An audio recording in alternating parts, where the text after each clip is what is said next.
তারা তারা দেখেন আমার সামনে আমার স্ত্রী পর্যন্ত তারা মায়ের কিছু রাখছে না।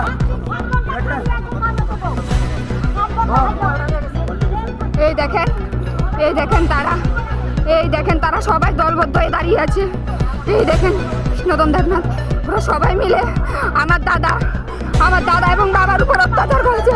এই দেখেন এই দেখেন এই দেখেন আমার দাদার এই দেখেন কি অবস্থা করেছে। এই দেখেন ভোট কেন্দ্র অব্দি বন্ধ করে দিয়েছে। দেখেন কার কাছে বলতেছিস তুই? সিআরপিএফ অব্দি কিছু করতে পারছে না।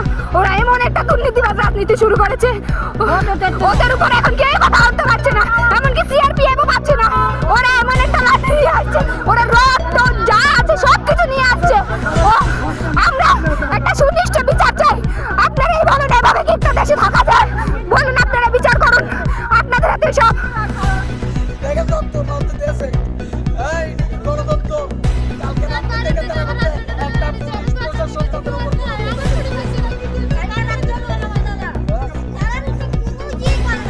আমার দাদার কি অবস্থা করছে। আমার বৌদি শাখা ভেঙে গেছে। এই দেখেন আমার দাদার মায়েরা বাবা লাগাস না। এই দেখেন কি করছে বিজেপির একটা ক্যান্ডিডেট নির্দল প্রার্থীরা সবাই মিললে আমার দাদারা কি করছে দেখেন।